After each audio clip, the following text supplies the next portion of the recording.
trust in data. You've got lots of distributed clean energy projects. You don't know where that money is exactly going. You don't know what's the energy output of that project. You don't know how many emissions are being reduced in that project individually. So the future, as we discussed, is distributed clean energy.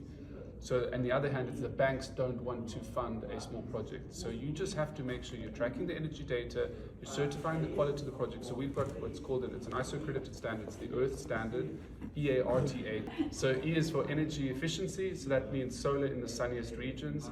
A is for atmosphere, circumvention of dirty grids, so the dirtier the grid, the better. A is for, sorry, I already said A. R is for resources, so no cutting down of trees to put up a solar park, for example. T is for trade, so that the business itself that is getting that solar system is economically sustainable. And then H is for the human element, giving 3% back to the local community.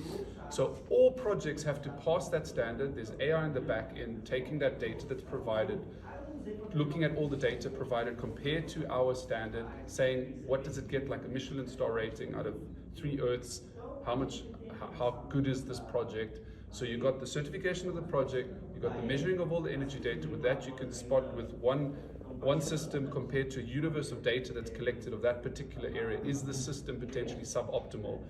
And then you inform the solar developer, this system is suboptimal. Let's say the solar system is not perfectly facing towards the sun, or it's dirty. For example, I was told in Brazil there's this massive desert about the size of Spain, and the core issue is just keeping those solar panels clean. So if you get the energy data, you certify the project quality, and then you track all the emissions reduction.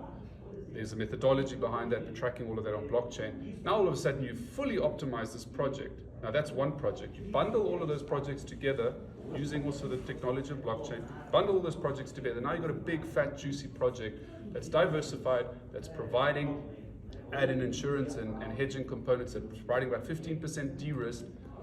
It's just then about funding that. So it's been a 5-year journey.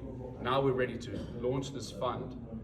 And then just everyone, you got $10 to spare, fund the energy transition, make returns, and then hallelujah, we can have a clean energy future. So again, there's no more hope discussion. It's the future is more affordable, clean energy, and I know in the conspiracy movies I'm going to get shot right about now,